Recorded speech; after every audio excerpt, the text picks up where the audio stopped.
لکه تیرو ورځو کې یو کس راپاڅېدو په سویډن کې هغه قرآن چې کوم دی العیاذ بالله هغې ته اور ورته کو قرآن یې وسوځولو. نو دغه ټیم کې زما او ستا او د عام او خصوصي مسلمانانو بیا څه ذمواري جوړیږي؟ اول ذمواري د ریاست ته د اسلامک سټیټ چې هغه راپاسېږي د دې خلاف چې کوم د ایکشن واخلي، د دې خلاف احتجاج وکړي، خپل اسلامي ریاستونه ټول راجمع شي او د ریاست په سطح چې کوم دی د دې مذمت او د دې احتجاج وکړي او د دې تپوس وکړي. صرف احتجاج نه بلکې تپوس هم وکړي چې دا شعائر الله په دې وخت کې په دنیا کې اکثریت په دویم اکثریت باندې کوم قوم پاتې کېږي د هغې مذهب ته توهین وکړو. د دې ماله جواب راکړه. سفیر راوغواړي هغه ملک بدر کې سفارتخانه بند کې هر قسمه سفارتي تعلقاتونه ورسره بایکاټ وکړي. دویمه زما او ستا څه ذمواري جوړېږي؟ زما او ستا څه ذمهداري ده؟ ګورئ هلته کې یو کافر ملعون خبیث راپاڅېدو، هغه د خپل باطن د خبث اظهار وکړو.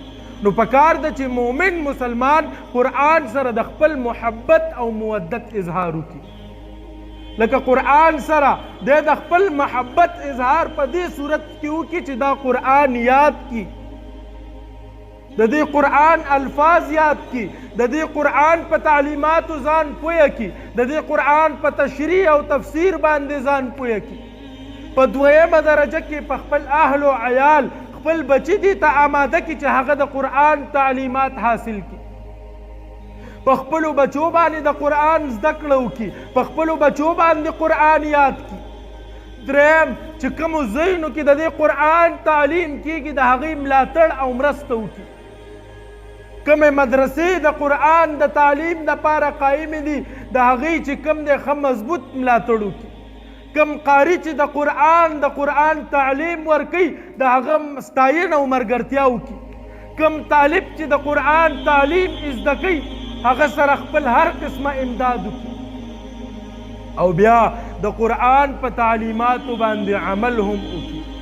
دا نه چې دعوا زه دا کومه چې زه په قرآن باندې عاشق یم، زه چې کوم دی د الله احکامات او دارنګې د الله کلام چې کوم دی په هغې باندې غیرت کومه، خو په ما باندې زما په کورنۍ باندې زما په معاشره کې د قرآن دا محبت څه عملي مظاهره نشته.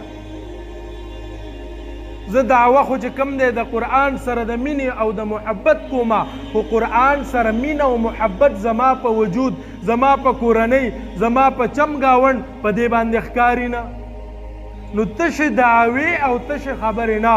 که یو سړی وایي چې زه قرآن سره مینه کومه، نو د هغه شپه ورځ، د هغه ظاهر او باطن، دارنګې د هغه عبادات، د هغه معاملات، د هغه اخلاق، دا ټول به د قرآن په رڼا کې منور وي.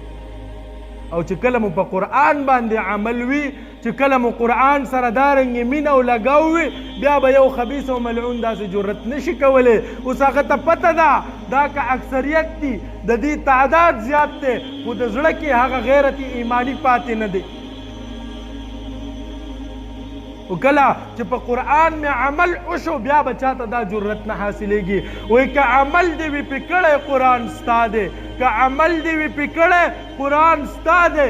دا ځمکه څه کوې چې پورته اسمان ستا دی او تورې ډېرې دي خو زړه د خالد غواړي، ته خالد ابن ولید شه جهان ستا دی. الله رب العزت دې مونږ او تاسو ته په صحیح معنو باندې د قرآن باندې د عمل کولو توفیق را نصیب کړي. واخر دعوانا ان الحمد لله رب العالمین.